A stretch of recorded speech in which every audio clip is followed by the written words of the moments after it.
Echo Valley is about a secluded mother living out on a farm, but when her daughter shows up with blood on her shirt, she begins to realize how much she'll really sacrifice for her child.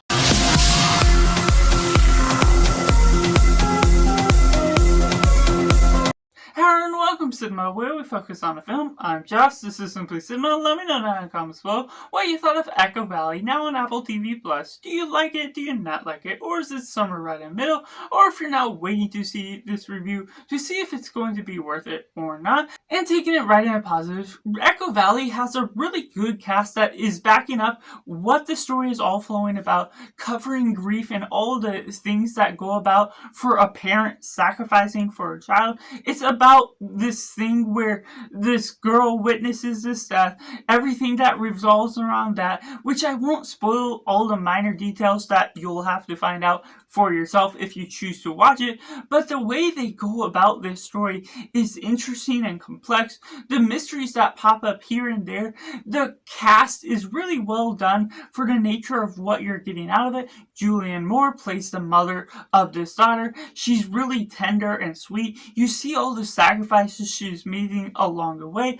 There's family friends that are going about. There's an ex-husband and different stories that come up along the way related to the mother, Julianne Moore, who plays that role. We're getting Sydney Sweeney, who's the daughter. She's great in what she's playing along. There's scenes that really shine her light on her ferocity for her role, wanting to get by in her life, do her own things, but you also see her constantly messing up with some of the mistakes she's doing, getting into drugs or other things that are all coming about, and also a boyfriend that's coming about along the way. But Domhnall Gleeson, related to her boyfriend, is playing a character that is sort of a friend of sorts, but also plays the villain of the story that really well fits the role that he's putting on. The showcase of trying to take advantage of everything, the ferocity within how he's really playing his part,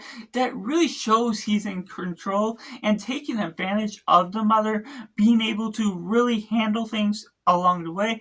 The management of the tender heart of the mother is sweet, and you're really getting behind some of the motivations behind certain aspects, while not always understanding everything that's going on. There's a thing that has a thorough plot, that has all the proper characters when you're following along with where this event is going, and so there's different parts of the mystery that pop up that won't always captivate your attention depending on what you're wanting out of it, but the nature of the plot has all the through points that'll get you from point A to point B with all the things that brushes along this plot just as well. Which takes me into the mix elements. There's some things within the second act that can fall a little flat, things that feel either too long or too condensed to where it needs to have room to breathe within the context of the story. Certain parts of the story where in the beginning you're getting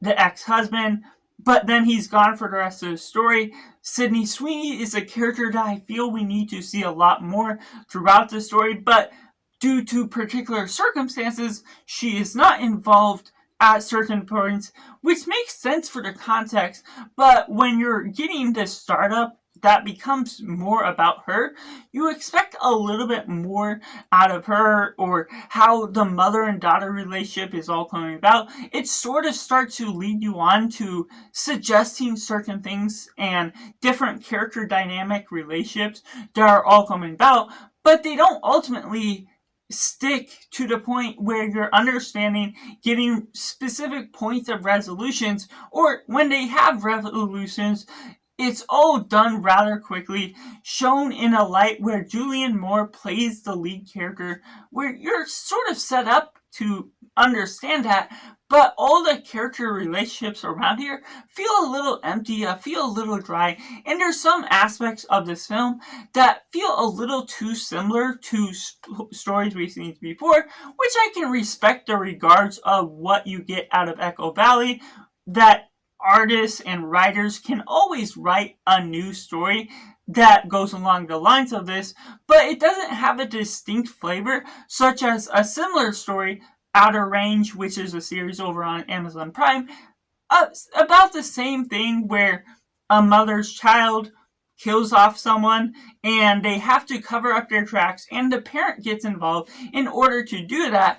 This pretty much follows some of the same plot line that you're treading along the lines of that becomes interesting at certain points, but loses interest within the engagement that you're ultimately going for different points with different characters coming up and then leaving for the rest of the movie, or they end up coming about halfway through this movie and suddenly you're engaged with this new character, but it's all jumbled in the mess that's going after. Which takes me into the negatives, to which I say this would have been better if it was more of a miniseries. Even as short as 3 episodes, up to 8 episodes, would have flourished this film a lot more, would have allowed it to have more room to breathe.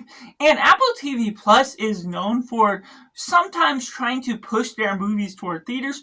This one dropped straight to Apple TV Plus, which in one regard is a red flag to what they may have thought it would have performed in theaters and just what I've thought of the story quality in general. And I see the influence behind that based on understanding where this film is all setting itself up to be. While it has some good regards to the setup of the story and the resolution to how it ends up in the middle, the way you're filling out the gaps feels a little rushed, even though it feels too slow at the same time, because you're not filling on all the gaps. It feels like you're wanting to learn so much more about all these side characters, and they're put in at different points of the movie for the way you're wanting to track along with that. And while it feels like all these characters are put in the appropriate places in order for the story to progress in the natural manner that it does,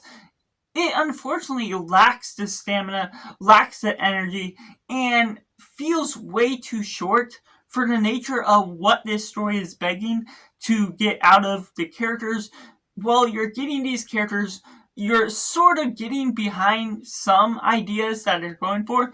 There's a dislike to some of the characters that I had where they're behaving so rashly, you're not getting and understanding the motivations, where it can be realistic in that regard.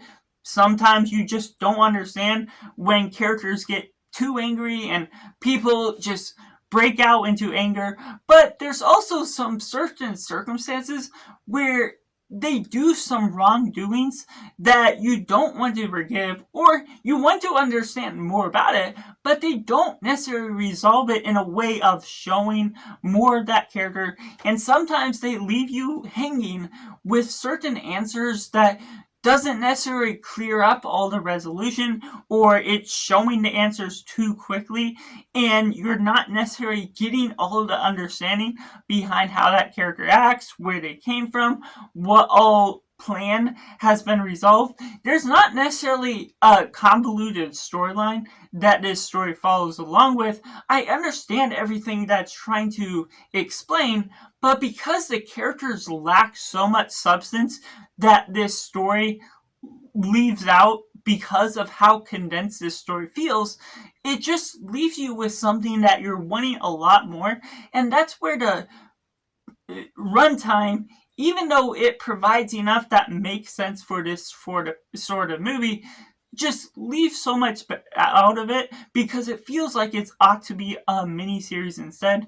So there's just things along the ways where you dislike character actions, leaving you to not necessarily love any of the characters that are involved. You're sort of getting the idea most behind the mother's action. She's trying to be sacrificial to her child, but then there's certain parts of her life that are coming up, noticing that she was involved with another relationship besides her ex-husband that you see at the beginning, that the part of that when you're bringing up that relationship sort of gets mentioned a couple different times, but doesn't really get fleshed out to see what all she is fully grieving with as a whole. So that's just my personal thoughts on Echo Valley, which I have to rate as simply 5 out of 10. Let me know in the comments below what you think of Echo Valley. Was it good? Was it bad? Or somewhere right in the middle?